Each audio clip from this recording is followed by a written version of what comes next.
Salut à toi, j'espère que tu vas bien. On se retrouve pour la guidance du jour. Aujourd'hui, on va le faire sous forme de choix entre deux cartes. En fonction de celle qui te parle le plus, tu choisis. On va avoir la carte du cercle professionnel, tout ce qui va concerner ton avenir, donc professionnel. Et on va avoir la carte également des sentiments profonds et partagés. Donc en fonction de la situation dans laquelle tu te trouves et celle qui te parle le plus, tu écoutes la guidance. On va commencer de suite par rapport donc à la carte numéro 1, la cercle professionnel. Avec cette carte, on me dit tout simplement que tu es à fond dans un projet, que tu veux à tout prix qu'il aboutisse et que tu ne veux pas lâcher. Tu as vraiment espoir que tout se mette en place et que tout arrive. En fait, tu as envie que ton travail que tu as fait soit enfin, le fruit soit enfin récolté. Ce n'est pas facile, ce n'est pas évident. On te dit qu'il va falloir se libérer un petit peu du poids du passé et couper. On te dit que ce que tu as vécu avant dans ton ancien travail, tu as eu des connaissances, on te dit de les prendre, et que ce que tu as pris donc de mauvais, tu les prends aussi pour ne pas reproduire en fait tout simplement les erreurs du passé. On est en train tout simplement de me dire que ce projet va être aidé à être abouti par rapport à une femme. Ça pourrait être également un homme. Dans ces cas-là, c'est à vous de voir. Voilà, on me dit bien que tu dois entreprendre, aller, oser faire ce projet. C'est vraiment c'est quelque chose qui te tient à cœur. C'est limite, en fait, tu es fait pour ça. Tu es fait pour ça, il faut que tu y ailles. C'est l'âme sœur, là, c'est vraiment le projet qui te faut, qui te caractérise. Donc, c'est pour ça qu'à mon avis, tu es vraiment à fond dedans et que tu veux rien lâcher, tu veux vraiment que ça s'aboutisse assez rapidement. Mais quoi qu'il en soit, il va falloir, ceci dit, rester quand même patient. Un projet, donc, ça ne se fait pas du jour au lendemain, vous le savez, et ça prend du temps pour que tout se concrétise. On m'a dit également que c'est un engagement donc, qui te vient du cœur et voilà, qui te fait vibrer. Donc, quoi qu'il en soit, n'oublie jamais que même pour des épreuves difficiles, l'engagement que tu as pris, ça sera pour toi. C'est quelque chose qui est pour toi, pour ton projet professionnel. Et même, ça j'ai envie de dire, même au-delà pour ton évolution personnelle. Tu auras bien évidemment des fois des remises en question et des doutes, des larmes qui vont couler dans le sens vraiment déception, dans se dire mais j'y arrive pas de suite. Alors ça va pas se mettre en place facilement, mais ça va se mettre en place. On te dit de garder foi en l'univers car le meilleur arrive. Donc voilà pour la première guidance par rapport à ton avenir professionnel. Garde espoir. Par rapport à la carte numéro 2, sentiment donc partagé. Là, on est vraiment dans un côté assez amoureux. Tu es dans une phase où tu as envie de vivre une belle histoire et où tu as envie que tout, tout se mette en place naturellement, que l'univers t'envoie plein de signes, que tu profites à fond et sans conflit. Voilà ce que tu as envie.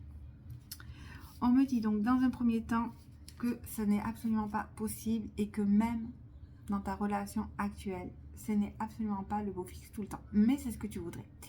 On te dit que tu as vécu des jalousies par une tierce personne qui serait présentée. Donc tu adaptes en fonction de ta situation, n'oublie pas que c'est général. Mais ils te disent également de prendre tes responsabilités, dans le sens où, même si la jalousie n'est pas forcément venue de ta part, qu'il y a eu une tierce personne dans ta relation, donc à toi, prends tes responsabilités, affirme-toi, dis ce que tu veux et va carrément dire à la personne stop quoi en fait, si c'est ça que tu souhaites ou si c'est de toi que viennent les jalousies, remets-toi en question par rapport à ça. On te dit que c'est ton histoire à toi, de ne pas t'inquiéter. Que ce que tu veux construire, il faut tout simplement d'abord dans un premier temps s'affirmer. On me parle également donc de complicité. Il faut retrouver, ça c'est un conseil qu'on te donne, on te dit de retrouver la complicité déjà dans un premier temps avec ton petit copain, ton amoureux, ton mari, bref, peu importe. C'est vraiment ça qui va faire le déclic. En ayant retrouvé la complicité, en fait, tu vas déjà t'affirmer plus, donc les jalousies vont s'effacer, donc du coup, tout va se remettre en place. On me dit également que vous avez, alors certains auront peut-être des projets de faire des enfants par rapport à cette situation, donc voilà. Et d'autres, on vous dit, si vous avez des enfants, ben, n'hésitez pas à les inclure dedans et à profiter à fond. C'est important voilà, de reconnecter tous ensemble pour pouvoir également reconnecter tous les deux. En fait, il faut que vous reconnaissiez d'un côté tous les deux et reconnecter en famille. Et cette reconnexion que vous allez avoir, ça va être l'harmonie parfaite. Mais on est en train de vous dire que parfois, des fois, le fait d'inclure également, de faire des activités avec les enfants, de bouger ou autre, ça peut permettre également la solidité d'un couple par rapport à tous ces moments de partage parce que ça va vous rappeler des souvenirs et ça peut également débloquer des situations. Voilà, on vous dit bien donc de souffler. prendre du temps pour vous, c'est ce que je suis en train de vous dire, et arrêtez d'idéaliser la famille parfaite, la relation parfaite, là, surtout la relation parfaite. Il n'y en a pas. Qu'on soit d'accord, il n'y en a pas. Mais par contre, il y a votre propre bonheur que vous pouvez créer. Surtout être à l'écoute l'un de l'autre, c'est-à-dire que si faites des choses qui peuvent lui faire plaisir, mais écoutez-vous aussi, faites des choses que vous pouvez avoir envie, et après vous verrez qu'en fait toutes les choses naturellement vont se mettre en place, et vous allez pouvoir faire des choses ensemble qui vous plaît, tout simplement ensemble, naturellement, tous les deux.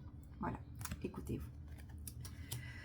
On me dit également, voilà, que certaines choses ne sont pas encore mises en place, mais ça, on le sait, hein, c'est en train de, voilà, vous êtes en train de le faire, d'utiliser votre sensualité peut-être pour les mettre en place aussi, ça peut être utile. N'oubliez pas d'utiliser tous les charmes qu'une femme peut avoir, et également tout ce qu'un homme peut avoir.